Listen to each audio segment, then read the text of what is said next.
В студии Валерия Наумова. Здравствуйте. Прямо сейчас на каналах НВК Саха-Якутия-24 глава республики Саха-Якутия Айсен Сергеевич Николаев подведет основные итоги работы в июне. Айсен Сергеевич, здравствуйте. Здравствуйте.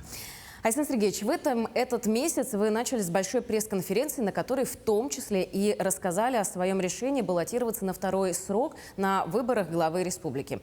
Что вы считаете своим главным результатом работы и с каким настроем вы идете на новый пятилетний срок? Я бесконечно благодарен народу Якутии за то, что 5 лет назад доверили мне руководить нашей родной республикой Саха-Якутия. 5 лет были далеко не простые, я бы даже сказал, в основном они были крайне сложные. Мы прошли через сложнейшие и проходим через сложнейшие испытания. Это и ковид, это и лесные пожары, это специальная военная операция, это вот страшные западные санкции, введенные против нашей страны. Я очень благодарен якутянам, что мы этот путь прошли достойно. Все вместе, мы не согнулись перед этими трудностями. Более того, мы сейчас являемся одним из самых динамично развивающихся регионов не только Дальнего Востока, но и всей России.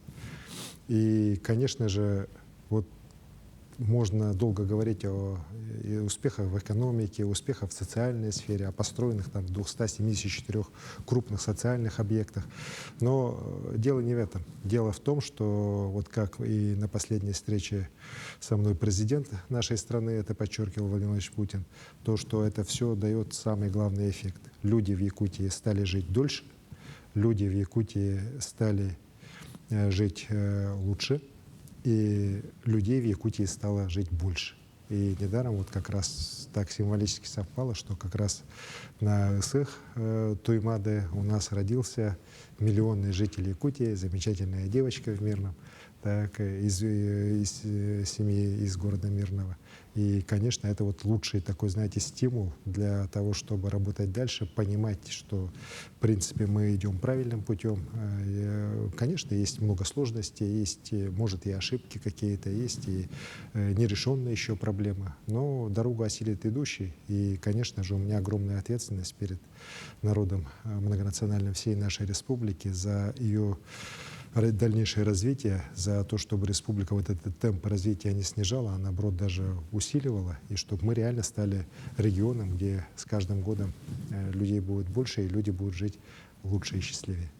Цели намечены очень хорошие, но теперь хотелось бы перейти к вопросу о вызовах, которые нам бросают природные стихии. В начале июня в Якутии завершилась активная фаза ледохода на большинстве крупных рек республики.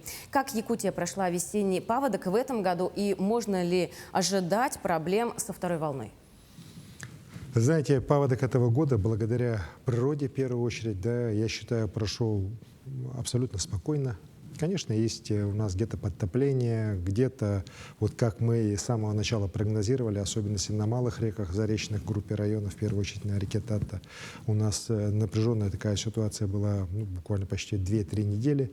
Но вместе с тем, то, что вот мы подготовились, то, что группировка сил была наращена как раз на тех направлениях, где у нас ожидалась самая такая сложная стихия, запасы и стройматериала были сделаны вовремя, принимались все управленческие решения, оно позволило избежать самых таких, ну знаете, тяжелых последствий, да, которые, к сожалению, у нас порой раньше бывали.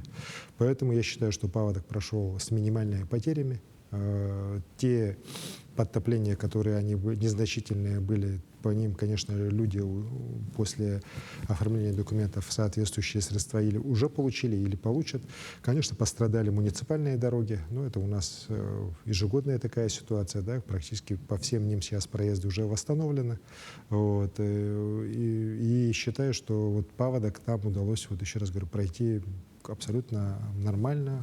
Я хотел поблагодарить все службы, которые занимались мониторингом ситуации, занимались оперативной работой, руководство районов, поселков, которые людей тоже поднимали, когда нужна была помощь.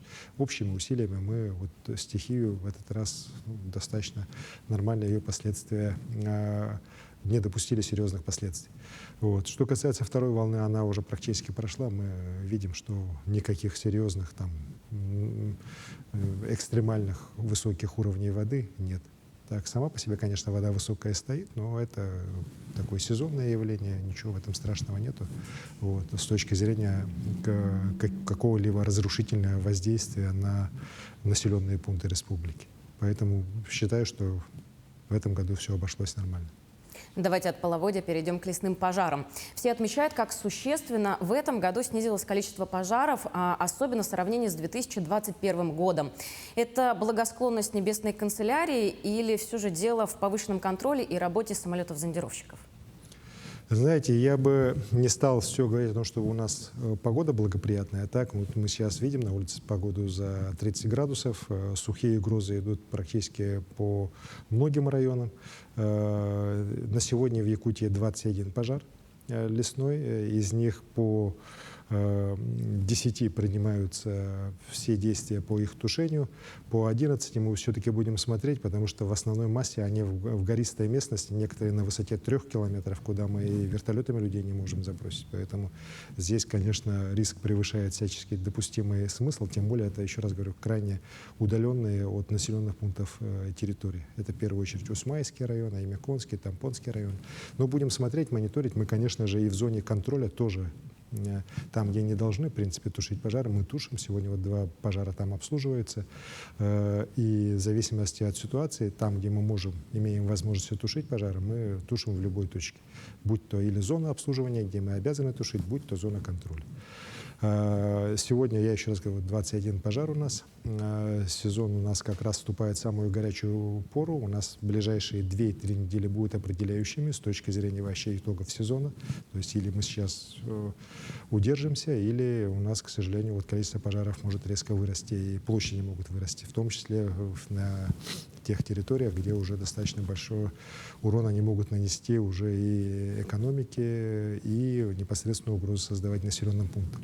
Но все силы здесь у нас развернуты, работа идет полным ходом.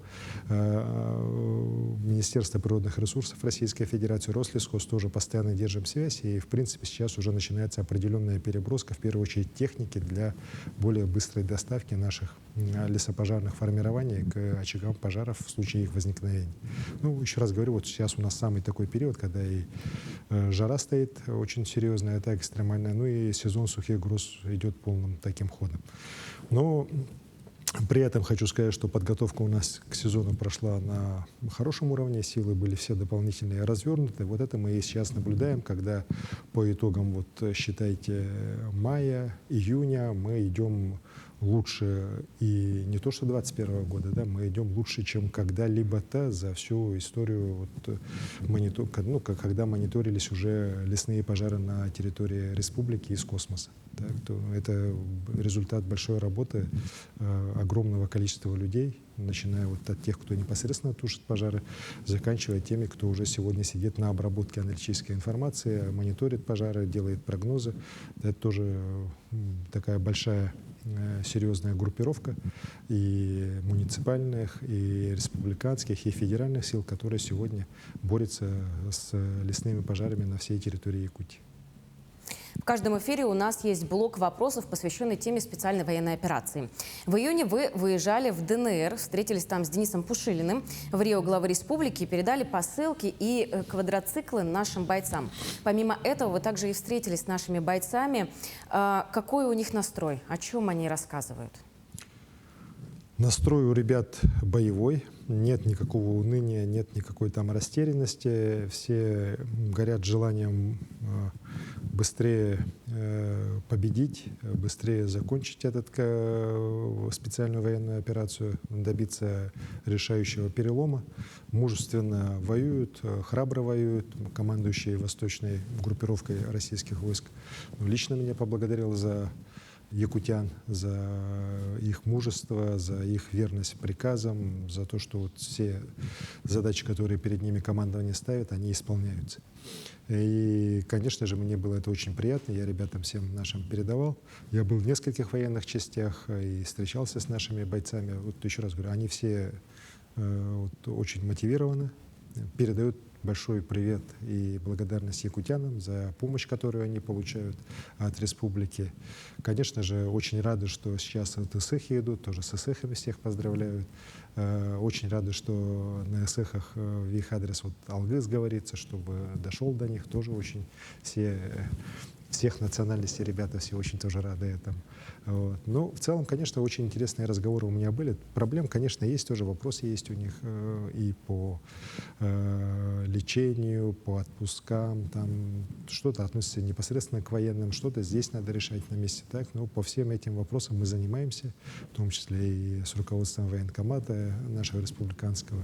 Уже и заместитель командующего восточной группировкой со мной был на этих встречах. Они тоже там по своей линии определенные решения будут принимать. Поэтому будем делать все, чтобы наши бойцы чувствовали себя уверенно и могли решать главную задачу, которая поставлена перед нами, это победить наших врагов. Июнь очень насыщенный месяц, и по традиции было еще и проведение Петербургского экономического международного форума. С какими результатами Якутия завершила работу на этом форуме? Я считаю, что в этом году у нас был очень такой, знаете, реальный, ориентированный такой на конкретный результат график работы на Питерском форуме. И план этот полностью был реализован. У нас подписано соглашение свыше чем на 90 миллиардов рублей.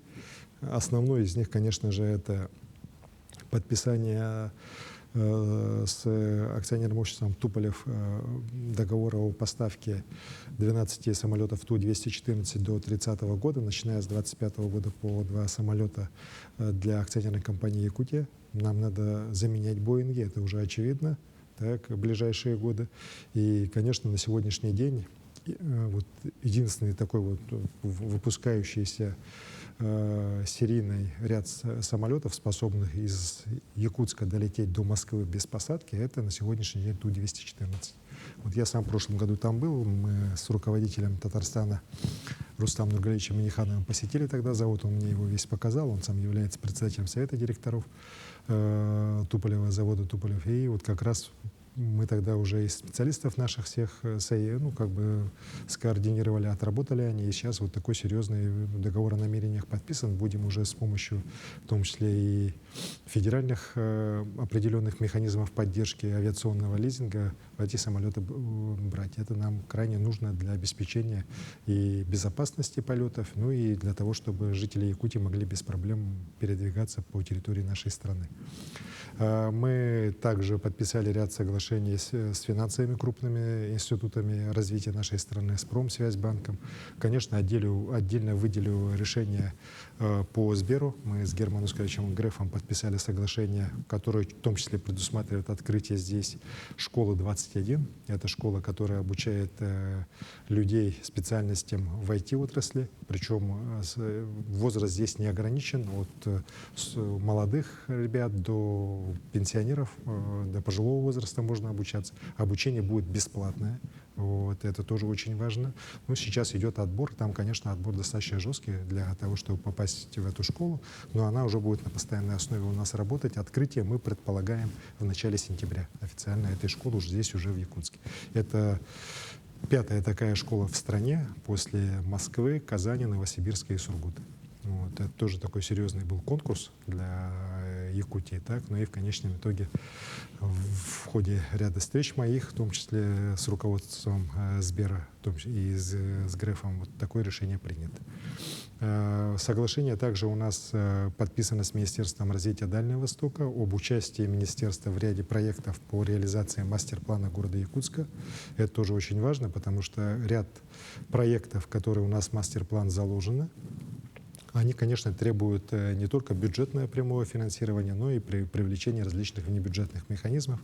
В том числе это, например, проект по расширению уличного освещения в городе Якутске, реконструкции серьезной парка культуры и отдыха, то есть дополнительные площади должны быть у парка, должны появиться, и, соответственно, там уже должны появиться ряд таких объектов для отдыха наших горожан.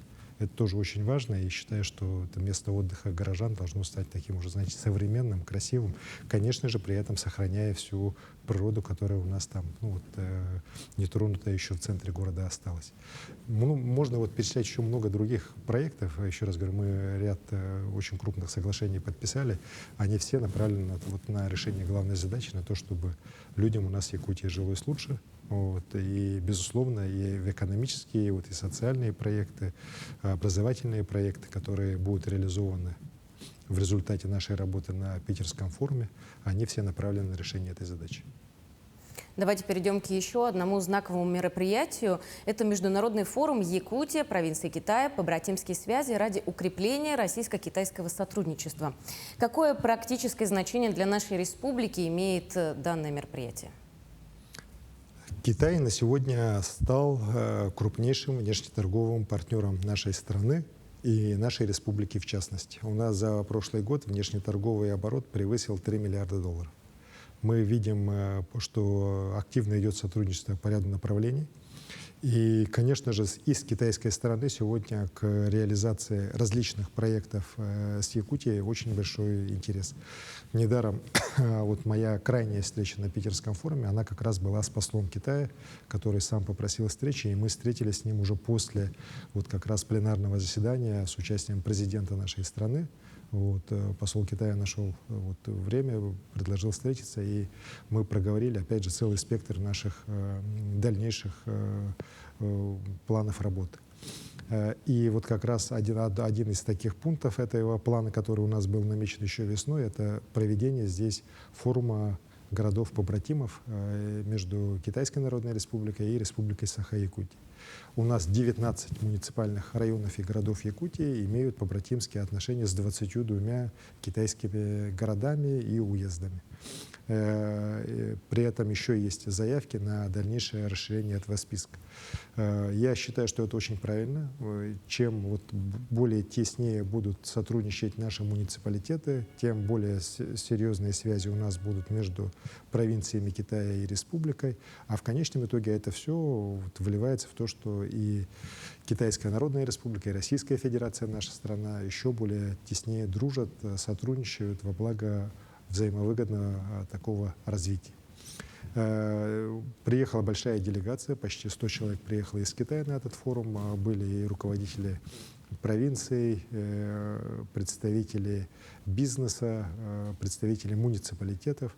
Очень интересный, содержательный, в первую очередь, разговор пошел по ряду таких важных направлений сотрудничества и межмуниципального, и уже межрегионального. Один из самых таких на сегодняшний день обсуждаемых проектов, он у всех на слуху уже, это проект перехода железнодорожного через пограничный пункт Джалин-Дамаха, это в Амурской области. Для нас он крайне интересен тем, что если железная дорога появится со стороны Китайской Народной Республики на той стороне Амура, а с нашей стороны будет восстановлена старая железная дорога и будет построен мост, то расстояние для наших грузов, в частности с Нерюнгри до Китая, основного покупателя того же нерюнгринского угля, оно сократится почти на 2000 километров. И, конечно, тогда экономика целыми предприятий улучшается, ну и у нас появится уже возможность, в том числе в Нерюнгринском районе, уже начинать разработку ряда других проектов, которые сегодня как раз из-за транспортной проблематики, из-за того, что восточный полигон все-таки пока не справляется с потоком грузов, которые сегодня с запада очень активно идут на порты Тихого океана, у нас появится возможность некоторые проекты двинуть и так дальше. И, конечно, и с китайской стороны большой интерес, и с нашей, и вот мы совместно с правительством Амурской области очень плотно занимаемся тем, чтобы этот проект уже из такого, знаете, бумажного проекта уже сдвинуть и начать реализацию его как практического проекта, который в ближайшие годы может быть реализован и реально послужит развитию экономики и Амурской области, и нашей республики Саха-Якутия. В июне вы традиционно увеличиваете количество выездов в районы республики. Вы побывали в Абыйском, Алайховском, Хангаласском, Намском, Мегино, Кангаласском и Кобяйском районах. Что объединяет все эти поездки и что бы вы отметили из каждой из них? Ну, месяц еще не закончился, я еще побываю в Тампонском и в Аймяконском районах, так. Вот. Но традиционно, конечно, в летний период я всегда езжу по районам, обсуждая те или иные вопросы. Знаете, в республике очень много различных тем, которые требуют все-таки более плотного включения. Вот арктические районы, они, конечно же, у нас достаточно серьезно, вот те, в которых я побывал, они у нас до недавнего времени были в отстающих, но я очень рад, что тот же Алаиховский область сегодня, на мой взгляд, является уже одним из передовых районов в части как раз работы по изменениям в жилищно-коммунальном комплексе, направленным как раз на реальное улучшение ситуации. Вот, там и раздельный сбор мусора, там и вот, мусоросжигательный мини-завод одним первым поставлен в республике, там и система вот, септиков объединена в единую систему такого коллектора. Так. Это говорит о том, что в целом очень правильные решения принимаются на уровне руководства района. Кстати говоря, Алаиховский район — это тот район, где нет в районном центре отдельного муниципалитета, там депутаты районного совета и депутаты поселкового совета приняли решение и местную администрацию ликвидировали. И сейчас это как бы подраздел уже районной администрации. И вы знаете, вот для Алаихи это дало очень хороший, как мне все говорят, эффект. Нет там разобщенности, нет споров. Это мое, это твое, вот этих всех земельных, имущественных споров, которые, к сожалению, бывают во многих у нас районах республики. И это позволяет им очень быстро решать оперативные вопросы и реально улучшать жизнь. Так, я вот еще раз говорю, я в прошлом году у них был, так, сейчас приехал, посмотрел, ну реально у них очень так хорошие позитивные изменения. В других районах тоже у нас, если посмотреть, Центральная Якутия, например, взять вот Хангаласский район. Так, это район, в котором у нас за последние годы самые лучшие изменения в сельском хозяйстве. Там и поголовье значительно выросло, там значительно выросла сдача молока, производство продукции, сельхозпродукции. И самое главное, видно желание людей работать и развиваться. И недаром вот сейчас тот закон, который мы приняли о территориях местного производства, претендентом номер один на то, чтобы стать вот, на создание такой территории в своем районе, так, является Хангаласский район. У них уже и документы готовы, они сами все это очень плотно отрабатывают, сами выходят, сами предлагают. Они сидят, как многие, там, знаете, считают, что вот к ним должны прийти, им самим все должны сделать, там, за руку тянуть. Понятно, что мы в первую очередь вот такие районы будем поддерживать, которые сами самостоятельно уже имеют и людей, готовых работать, имеют и готовую такую концепцию развития сельхозпроизводства, направленную на то, чтобы была решена главная задача обеспечения продовольственной безопасности республики. Очень важные у нас поездки связаны как раз в том числе и с вопросами транспорта, обеспечения транспортного каркаса нашей республики, нового каркаса, да, это и ввод новых мостов, это и новые аэропорты. Ну, вот, в Сангарах, например, да, там, ну, сколько я там летал, там все время у них аэропорт был, ну, просто аварийный, размещался в одноэтажном неприспособленном здании. И, ну, аэропортом-то его можно было назвать с очень большой натяжкой.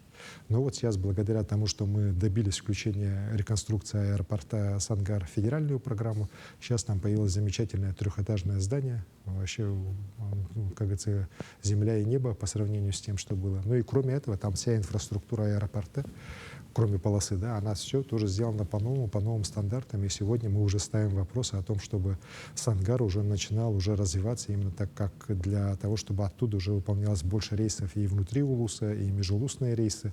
То есть это вот как раз влечет за собой развитие транспортной мобильности, транспортной доступности для населения. Тоже важнейшая задача. То есть у меня поездок будет много, и, безусловно, в каждой из них будем рассматривать и отдельные вопросы развития того или иного района, ну и, конечно, развитие в целом наших больших территорий и в целом нашей республики. Будем с нетерпением ждать результатов этих поездок. Но давайте перейдем к вопросу здравоохранения. В республике в последнее время многое делается для развития как раз-таки здравоохранения. И в конце месяца больницы получили ключи от машин скорой помощи. Ну а после торжественного вручения вы встретились с медиками. Расскажите, о чем была речь? Я очень рад, что мы за эти годы очень серьезно смогли заняться здравоохранением с точки зрения укрепления его материально-технической базы, особенности вот наших районного звена, первичного звена. И, конечно, появляются очень хорошие, мощные такие объекты, вот как кардиологический диспансер, где вот как раз мы это совещание с главными врачами районных больниц проводили. Строится и будет введен онкологический центр у нас в этом году. Конечно же, мы говорили о том, что будем делать дальше. Сейчас мы видим замечательные результаты. Я еще раз поблагодарил медиков Якутии от имени всех якутян за их мужественный труд во время ковида. Знаете, я с самого начала всегда говорил, что когда ковид закончится, работу медиков будут оценивать только по одному критерию. Сколько человек погибло от ковида. И, к счастью, наша Якутия занимает одно из самых последних мест в стране, 81-е место в стране по смертности от ковида. Это вот как раз лучший показатель работы системы здравоохранения, ну и всей той системы, которая у нас в республике была создана для борьбы с ковидом. Но здесь успокаиваться нам рано, нам надо дальше работать, чтобы продолжительность жизни росла, чтобы мы профилактику болезни делали на более ранних стадиях. И с этого года внедряется вот тот же проект «Арктический доктор», когда у нас мобильные бригады выезжают в районы и сплошная диспансеризация идет населения. У нас свыше 15 тысяч человек, менее 70 тысяч человек у нас живет в Арктике, и вот 15 с лишним тысяч уже охвачены этой программой за полгода всего лишь. Да, и эта программа будет дальше только наращиваться, только отрабатываться. И одна из немногих наших программ, которая вообще никаких отрицательных отзывов у населения не имеет, только положительные. Так? Конечно, сейчас уже ставятся другие вопросы. У людей выявляется заболевание, как они будут проходить лечение, как будет обеспечена их доставка в тот же город Якутск, как будут направления делаться, например, в случае необходимости уже оперативного лечения. То есть это уже вопросы, которые требуют дальнейшего рассмотрения, дальнейшего решения. Ну а на встрече с главными врачами мы, конечно, обсуждали очень серьезные вопросы. Это, например, вопросы подготовки и закрепления кадров. Так, и здесь у нас есть серьезные проблемы. Вопросы научных исследований современных, так, медицинских, и их внедрение, опять же, в практику наших медицинских учреждений. Вопросы, скажем так, более персонализированного подхода к нашим больным. Люди же жалуются, так, и порой, когда разбираешься, там вопрос даже не в том, что какие-то лечебные ошибки, а просто человеческое отношение порой отсутствует. Это тоже такая, знаете, проблема серьезная, так, особенно для больного человека. Проблема вот этих очередей, проблемы логистики тоже, они сегодня, в принципе, даже в городе, если Якутске посмотреть, в одних больницах вечные жалобы, что там все плохо, в других, где, может быть, количество прикрепленного населения немногим меньше, да, но жалоб нету. По крайней мере, если есть, они быстро уже решаются. Конечно же, серьезно обсуждался вопрос уже дальнейшего, более такого серьезного насыщения и работы вот наших крупных флагманов. Это и медцентр, это и вот кардиологический центр, онкологический центр, их координация, межведомственное взаимодействие. Вопросы цифровизации, которые сегодня тоже крайне нужны. Ну, для того, что очень же простой пример, когда у нас человек в районах сдает анализы, а сюда приезжает, и ему говорят, а ты должен эти же анализы опять еще там по второму, по третьему разу сдавать. Да? Тогда как сегодня вот уже в принципе у нас уже все есть возможности, как бы единой такой карту для гражданина, который у нас в Якутии проживает, сделать с тем, чтобы у врачей была полная информация о том, когда он в какой больнице осматривался, какие диагнозы были, для того, чтобы более правильно организовывать лечение. А то у нас, к сожалению, опять же, жалоб много, что вот каждая больница, знаете, как с белого листа, да, все, что было раньше, это никто ничего не знает, и начинает человека лечить по новой. Так? А оказывается, что потом в конечном итоге, что человек только хуже делает. Вот этого не должно быть. Поэтому был очень заинтересованный разговор. Мы понимаем, что как нам дальше двигаться, как нам вот это взаимодействие между всеми звеньями нашей системы здравоохранения выстроить. Ну и главное, я рад, что у руководства Министерства здравоохранения есть четкое понимание, как нам дальше двигаться, как развиваться. Уверен, что в результате вот этой работы мы получим самое главное. Это увеличение продолжительности жизни, это уменьшение количества смертности от тех или иных заболеваний. Ну и завершить хотелось бы национальным праздником. Буквально в прошлые выходные состоялся эссэх Туймады. Вот 1 и 2 июля будет эсэх Олонхо, который пройдет в Аймиконском районе. Айсан Сергеевич, в целом, какое значение, на ваш взгляд, имеет этот праздник для якутян? Я очень рад, что эсэх за последние годы из праздника одного народа он превратился в праздник всего многонационального народа нашей огромной республики. Его отмечают все, отмечают во всех районах, отмечают очень широко. И недаром в этом году, хотя было много скептиков, в городе Якутске опять рекордное количество людей посетило этот эсэх. Ну, мне как мне доложить, 235 тысяч человек. Вот просто... Казалось бы, куда больше, но с каждым годом реально видно, что больше и больше. Очень меня обрадовало, что в этом году очень много людей молодых, среднего возраста. Видно, то есть это уже понимаю, что эсэх, он уже проникает в души людей, будет развиваться и дальше. Конечно, знаете, вот идеи эсэха же, они очень хорошие. Это светлая идея единения с природой, единения людей.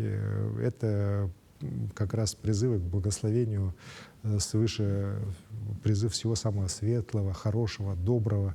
Вы знаете, многие на полном серьезе мне говорят, вот мы в этот день ЛГС сказали, призвали, и вот у нас в стране такая тяжелая ситуация была в этот день, но она разрешилась миром. Ну, кто его знает, так? Может быть, это так и есть. Вот. Хотелось бы в это, кстати говоря, и верить, да, что именно вот так совпало все. Ну и, конечно же, это и обращение к нашим корням, вот, к древней культуре, которая явилась основой этого праздника. И уверен, что у эсэха есть прекрасное будущее. Столько людей приехало, несмотря на все эти сложности, из разных стран мира. Ко мне там подходили и большое количество и дружественных стран, и недружественные страны, там тоже представители были, подходили, говорили, что, вы знаете, там все-таки не все мы разделяем мнение нашего правительства в отношении вашей страны, мы, наоборот, вас поддерживаем. Поэтому это праздник, который объединяет нас всех, и дай Бог, чтобы он еще многие-многие годы всегда был вместе с нами. Полностью с вами согласна, да, действительно.